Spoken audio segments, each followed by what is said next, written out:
Hello, I'm Alex from IGN, and I'm joined by Daniel Krupa, who is reviewing White Knight for us on IGN. Now, Daniel, do you want to give me a quick elevator pitch as to what this game is? Yeah, White Knight is this kind of super stylish film noir, survival horror, detective adventure game. That's a genre. So lots of things. Yeah, so it's kind of a mashup of lots of different influences, and it kind of wears them all kind of proudly. It's part Hitchcockian thriller. It's part kind of Resident Evil game. You can see that with the fixed camera angles. Yeah.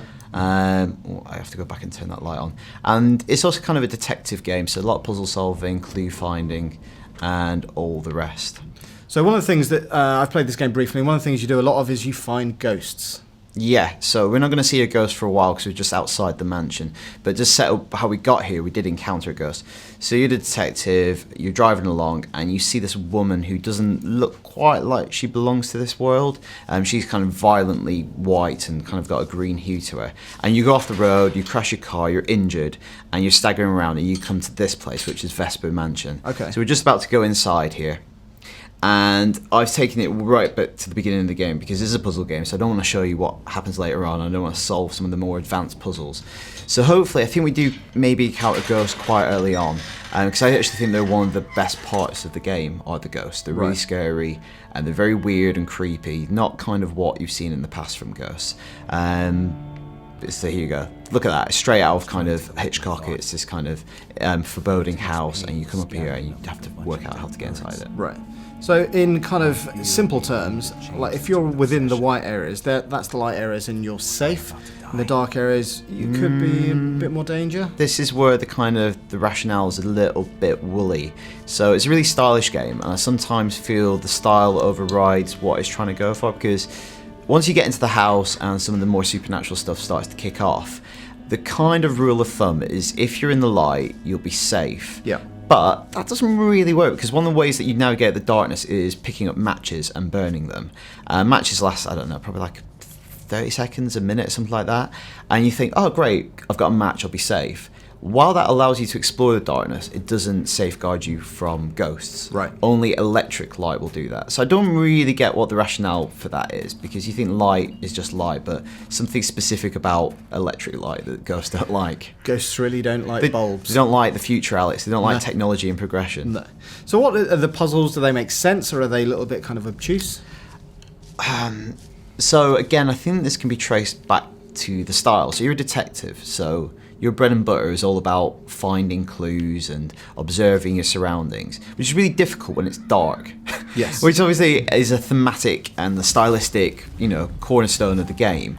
But it's really difficult when you want to find stuff. So this is an early puzzle. So you move the statue, that lets light hit the back of that gravestone, reveals the key. Right. And early on you think, great, that's the mechanic. That's going to be the mechanic throughout the game. A detective, metaphorically, is a light in the darkness. Great, this really works. But then later on, I think it's something to do with the fixed camera angles and how dark it is. You just can't see very well and navigate those surroundings. And when there's ghosts, you add ghosts into the mix and you have to avoid them. Sometimes you're not really sure what you're meant to be doing. So usually when there's a problem, it involves you having to turn on a light switch. But sometimes because of the fixed camera angles, if you don't go to the exact right sweet spot, the camera won't shift to the perspective that lets you see where the light switch is. So that becomes really frustrating. Right. And those frustrations are slightly compounded, well, not slightly, massively compounded by the fact that if a ghost touches you, pretty much dead. So I played it for an hour or so, and I had the same problem as obviously you did. Like, you could see that you had to get past this ghost, but you couldn't really kind of track it properly. And the solution to the puzzle was just a little bit woolly. It felt like it was punishing me when really I just didn't understand the mechanics of the game properly. Yeah, and I think darkness, stealth, and fixed camera angles don't really work. Yeah. Because you can't see what you're avoiding, which is maybe okay to a degree. But then when the camera angle flips and you can't see it for another reason because it's obscured, that's really frustrating. Yeah. And it's a really bad mixture, I think. Yeah. So it tries to be many, many things, but ultimately it doesn't really succeed on any level? No, I think it succeeds on the fact that I think it's stylish, I think it's atmospheric. I think this is a cool place. So we've just gone into Vesper Mansion, and a lot of the time you spend going around here, and I'm just going to light a match the first time. So this is what a lot of the game is like, poking around this mansion, this gothic mansion, which is really cool to explore. It kind of reminded me of Spencer Mansion from Resident Evil, and it's kind of a cool place. You unlock it, you open different areas, and you start seeing more and more of it, and it does have lots of secrets to yield. There's cool story stuff. You find a lot of the story through letters that you find. A lot of the doors are locked initially to you. And you start to piece together this quite disturbing tale. Yeah. As you go deeper into the mansion, upstairs, into the attic, to the basement, you do find some really creepy stuff. And it is an atmospheric game. It's a really good atmospheric kind of chiller. Does it turn the light on? Safety, way. So where does it fail? Well, I think it fails to the point where the stylistic stuff overtakes its core mechanics, and then it becomes frustrating because you can't, there's nothing more frustrating than being a detective that can't find clues. Yeah. And then when you start, I think it's also infrequent checkpointing combined with insta-death. Yeah. Just because it's not that kind of, maybe in Dark Souls that's fine, but in a game where a lot of the time you spend like finding clues, then to get so far, die immediately, get pushed back really far, and then just have to find the same clues again. Yeah. Isn't that fun at all. So to summarise, you're a detective who's not very good at solving puzzles, and the checkpointing and saving is not that great. It's just a bit punishing, yeah. Yeah. But stylistically, atmosphere, storytelling, they're all quite decent. And particularly, I really like the ghosts. Yeah. So we're just going to go say hello to one now. This is not what I wouldn't advise doing this regularly. Don't say hello, no.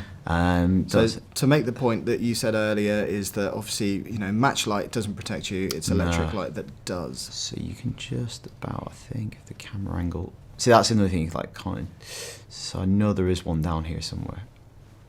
You can just see her just in the background. And that's what they are often, like, you'll see them... Oh, balls, I'm going to run. But they're kind of these like weird, kind of hideous, like flickering, festering creatures. Yeah. And sometimes you see them hanging from the rafters, presumably where they once hung themselves, or kind of like scuttling along the floor. And they're pretty effective. I think they're pretty scary. It's just that once you have to redo a section 20 times, maybe I'm really bad at it, but once I had to do that, it kind of lessens their impact. But I think the ghosts are pretty good. Let's just get killed. So that was a very quick look at White Knight. For the full review, be sure to check out IGN.